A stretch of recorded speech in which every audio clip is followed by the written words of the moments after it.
रामचंद्र दास गोरखपुर से। जी राघव।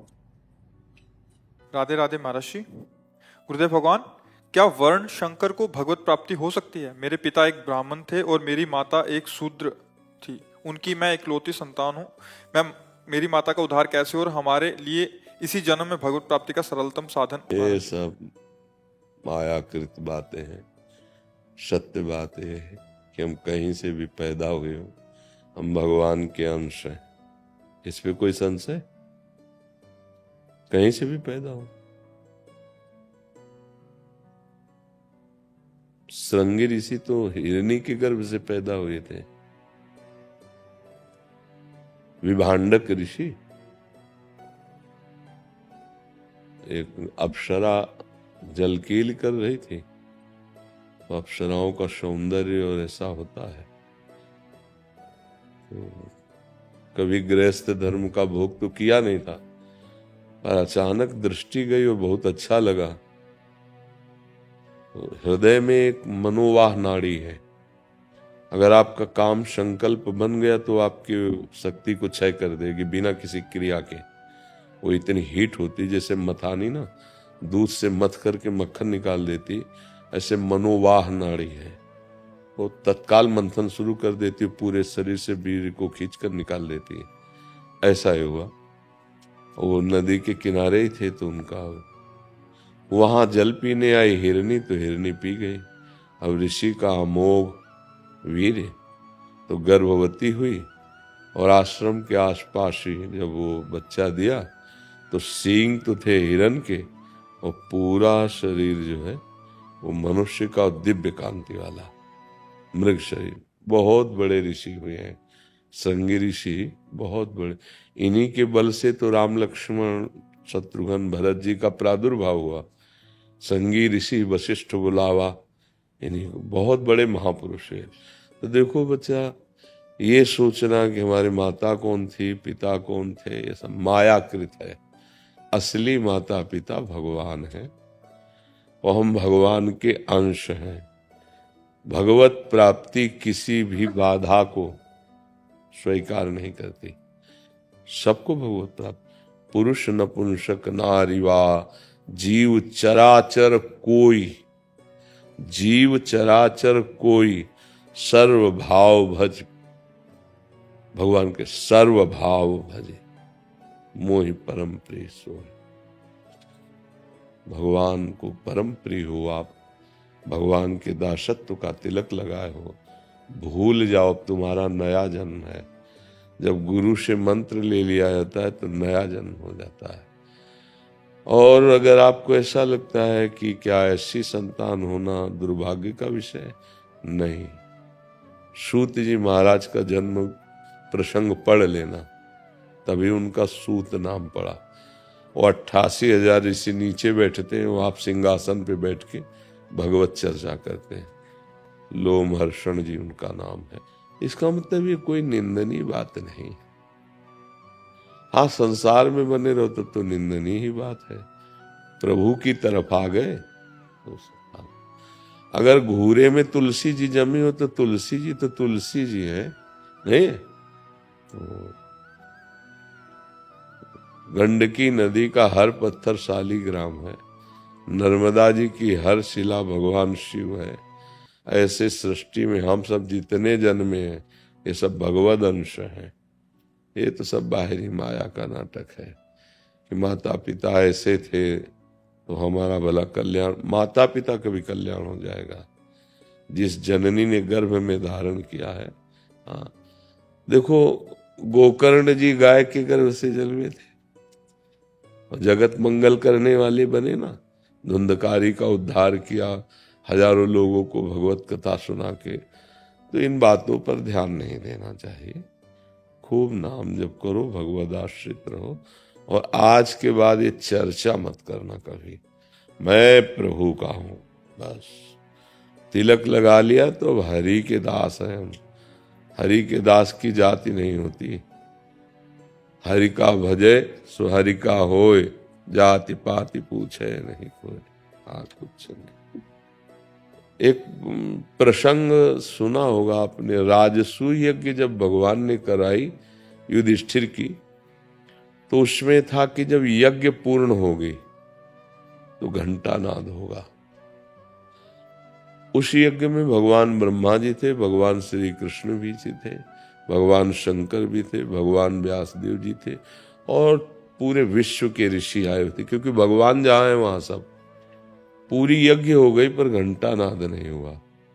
तो युधिष्ठिर ने कहा, भगवान क्या त्रुटि हो गई यज्ञ में, क्योंकि सब वेद वेदांगों के पारंगत महापुरुष हैं, कोई यज्ञ में त्रुटि तो होने पर घंटा क्यों नहीं बजा।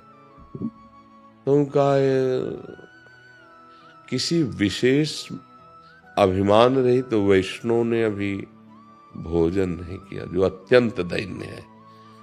तो उनका भगवान कहाँ मिलेगा, किस लोक में? बोले आपकी ही नगरी में रहता है। फिर तो भगवान शीघ्र बुलवाइए। तो बोले स्वपच वाल्मीकि उनका नाम है, जाओ उनके घर। तो अभी तक उनको सबने यही देखा था, एक हाथ में झाड़ू, दोना पत्तल कूड़ा बटोरते हुए। और भगवान ने बता दिया था कि साष्टांग दंडवत करना और ऐसे दैन्यता से बोलना, तभी आपके घर वो आ सकते हैं, नहीं तो जूठन उठाने भले आ सकते हैं, वो ऐसे नहीं आएंगे जिससे घंटा बजे। भीम और अर्जुन गए, घर में जाके देखा तो आंसू बहाते हुए प्रभु का मूर्ति रखे थे और रो रहे थे। तो उनको लगा कि ये व्यक्ति रोज दोना पत्तल उठाता, झाड़ू लगाता है, जूठी जो अन्न सामग्री मिल जाती है उससे, इतनी उच्च कोटि की भक्ति। प्रणाम किया। सो देख, अरे उनका महाराज क्यों अपराध चढ़ा रहे हो, मैं नीच गरीब आपका जूठन खाने वाला। उनका सब बंद करो, हमारा निमंत्रण स्वीकार करो। राजसूय यज्ञ की पूर्णता के लिए आपको श्री भगवान ने, तो गुस्सा हो गए भगवान पर कि हम चैन से भजन कर रहे हैं तो हमें भजन नहीं करने दे रहे। जब इतना बड़ा सम्मान होगा तो लोग पूजना शुरू करेंगे, हमारा भजन छूट जाएगा। पर चलो आप जैसा चाहते हो वैसा है। तो उनका जब भगवान का आदेश है तो हम कल आ जाएंगे। बोले आ नहीं जाओगे, पालकी भेजेंगे हम, मानना पड़ेगा आपको। तो पालकी में बैठाल कर लाए गए स्वपच वाल्मीकि जी। फिर युधिष्ठिर को आदेश किया, चरण धो, इनके चरण धुलवाए। रात भर रसोई बनी, द्रौपदी प्रधान थी रसोई, बैठाला गया रसोई में। वो कहते नहीं मालिक, हम तो दरवाजे के बाहर कुछ टुकड़े दे दो, पालेंगे। ऐसा पूरी रसोई परोसी गई। तो एक बड़ा पात्र था, उसी में सब डाल लिया ऐसे और मिला लिया। तो दियम वस्तु गोविंदम तुभ्यमेव समर्पये, भगवान को समर्पित किया। बाल ये बात देखकर द्रौपदी को लगा कि रात भर इतनी सामग्रियां अलग अलग बनाई, तो अगर कोई राजकुमार होता या राज परिवार को होता तो स्वाद से पाता अलग अलग है। तो सुपच वाल्मीकि मिला के खा गए, पूरा पा चुके, घंटा नहीं बजा। बोले प्रभु घंटा तो नहीं। बोले अपराध बन गया इन संत के प्रति, किसके मन में क्या दोष आया तुरंत बताओ। तो द्रौपदी जी ने कहा हमारे मन में ऐसा आया था कि अगर ये उच्च कुल के होते तो स्वाद तो लेते, इन्होंने सब एक ही मिला दिया। तो उनका वाल्मीकि जी आप एक में क्यों मिला दिया? बोले प्रभु स्वाद तो आप पाते, हम तो प्रसाद पाते हैं, मिला के हम तो प्रसाद। जे ही द्रौपदी ने कहा क्षमा करो हम आपके भाव को नहीं, सो 1 घंटा बज गया।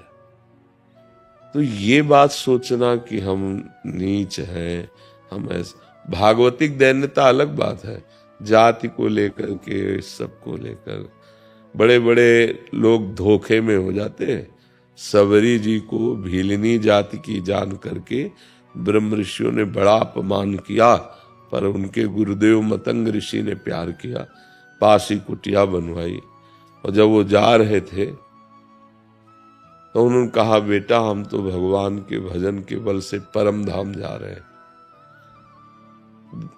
सबरी जी रो पड़ी कि प्रभु आपके सिवाय कोई हमें ठौर देने वाला नहीं, यहाँ के ब्रह्म ऋषि तो देखना नहीं चाहते। तो बोले चिंता न करो, जिस धाम में हम जा रहे हैं वो धाम ही स्वयं तुम्हारे यहाँ आएगा, इंतजार करना।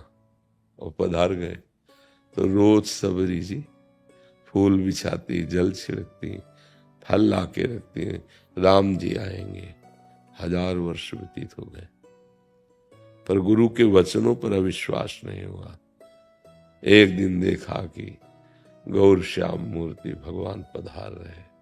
जो ऋषि थोड़ा दैन्य थे उनसे भगवान पूछ लेते थे माता सबरी का आश्रम कहाँ है, और जो बड़े तपाभिमानी थे देखा भी नहीं भगवान ने।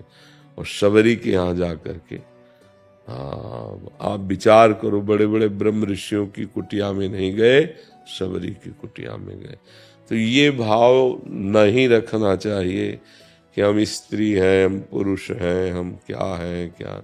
ये भूल जाओ, असलियत में तुम भगवान के बच्चे हो, भगवान के अंश हो। तुम्हारे प्रकट होने का यही विधान रचा गया था। अब आप ऐसा भजन करो कि अब जन्म ही न हो, भगवान के दिव्य धाम में जाए। समझ गए ना जी।